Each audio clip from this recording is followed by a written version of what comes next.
Kia ora koutou. Here we are at Ngā Momo Kupu part 18. In this video, I'll be talking about the particle ko, which doesn't really have an English equivalent. The best way I can think of to describe how it works in a sentence is by saying, it is what it is. There's a few different names for the types of sentences where we would use ko. The most common is the definite sentence. I think it's probably called the definite sentence because it defines something. This is that. Another word for these types of sentences is the equative sentence, or this equals that.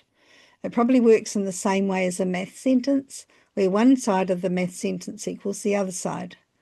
It equals it, so it's equative.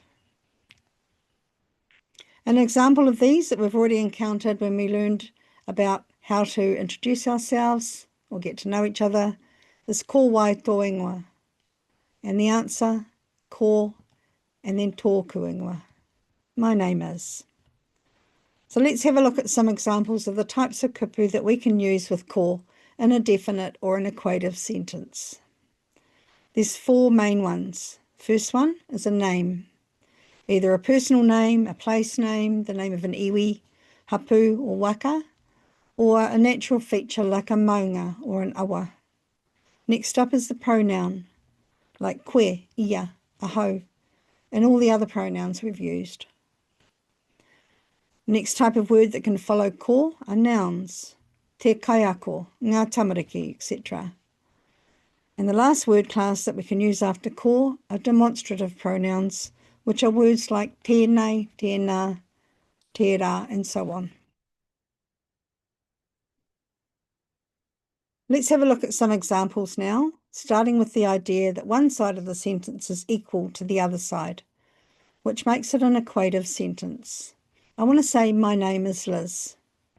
So our rerenga starts with ko, and then my name, and then whatever that name is related to, for example, ko Liz tōku ingoa.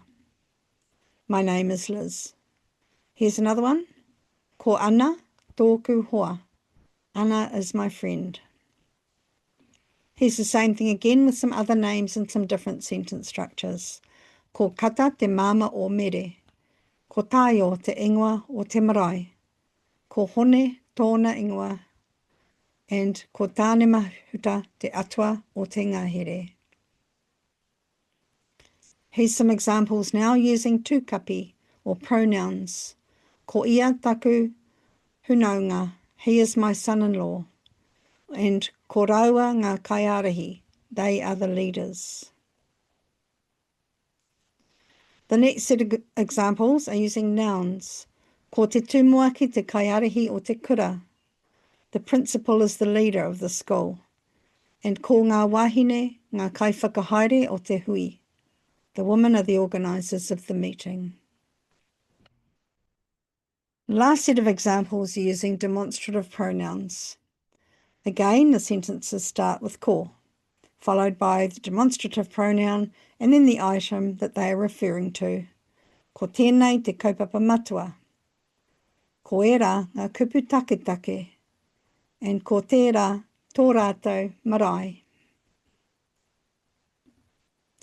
So that's all for now about the kupu ko. Some of the most common ways we can use it to say it is what it is. Coming up in the next video, I'll be showing you how to negate these types of sentences, as well as those ones starting with he. I hope you can join me for that one.